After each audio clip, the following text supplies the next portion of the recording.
Si tudi ti kdaj pomislil oziroma pomisla, kaj se pravzaprav dogaja s tem svetom?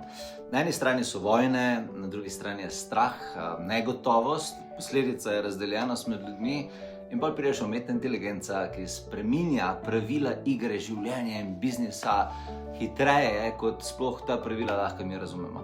In kje je zdaj največji problem?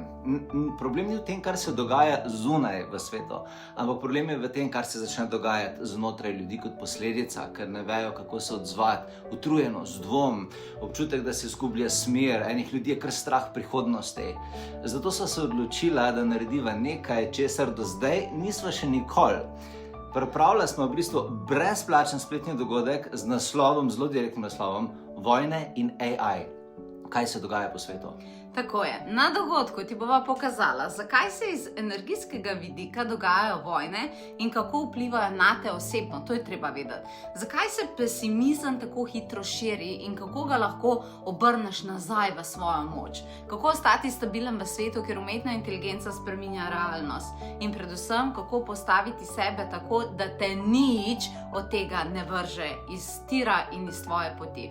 In na koncu te čaka še vodena meditacija v živo, ki jo bom jaz vodila, ki te postavi nazaj v energijo upanja, miru in jasnosti. In to potrebujemo. Torej, to ni nek dogodek o problemih, ampak je dogodek o tem, kako ostati v redu, ne glede na to, kaj se dogaja zunaj. Če čutiš, da želiš razumeti in se ponovno nekako postaviti v svoj center, v svojo moč, ne glede na to, kaj se dogaja okrog tebe, te vabiva zraven. Prijaviš se na potovanjeduše.si. Povabi prijatelje in prepelj sebe.